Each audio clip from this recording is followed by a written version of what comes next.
Père Samuel, à quel moment avez-vous tenu le discours que justement l'islam était dangereux, était pratiquement pire qu'une bombe nucléaire?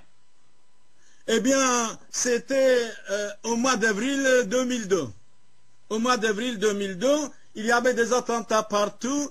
Il m'a posé la question, le journaliste, il a enregistré presque 40 cassettes et il a tiré une de mes paroles. Oui, chaque enfant musulman né en Europe bien islamisé dans le futur seront des bombes à retardement contre les petits enfants européens. Et tout ce que j'ai dit, c'est réalisé. Voilà la vérité.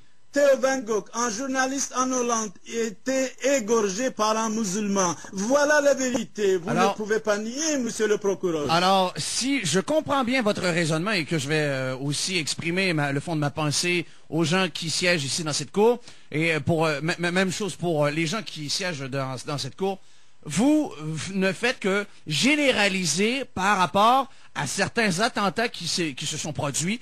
Vous généralisez de par votre expérience de vie, ce qui s'est produit en accusant directement que c'est la faute de l'islam, ce qui veut dire que tous les musulmans, en réalité, sont de dangereux criminels. C'est ce que vous nous dites loin aujourd'hui. de là, non. Tous les musulmans ne sont pas des terroristes, mais en Europe, tous les terroristes sont des musulmans, accouchés par les femmes musulmanes, nourris par les beaux musulmans. Effectivement, quand un terroriste égorge un Européen, il dit Allahu Akbar, Dieu est grand. Quand un bon musulman a pris, il dit la même chose, Allahu Akbar. Donc il n'y a pas islam progressiste, islam modéré, il y a l'islam tout court. Regardez, les infidèles sont tous les non-musulmans, les agnostiques, les athées, les francs-maçons, les libres-penseurs, les juifs, les chrétiens, les polythéistes, les bouddhistes.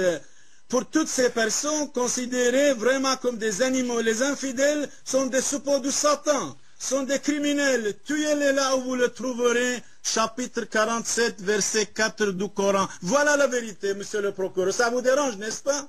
Je vous remercie. Absolument pas. Je n'ai plus de questions, monsieur le juge. Alors, ben oui, vous êtes vaincu. C'est terminé maintenant pour ce débat, cet interrogatoire. On va faire une courte pause et on va revenir avec justement la justice avec le Père Samuel. C'est le procès du Père Samuel. On revient dans quelques instants. Le procès du siècle avec le Père Samuel se poursuit tout de suite après ceci. Merci. Restez là. Live@rockkick.com, MSN Skype. On botte des derrière.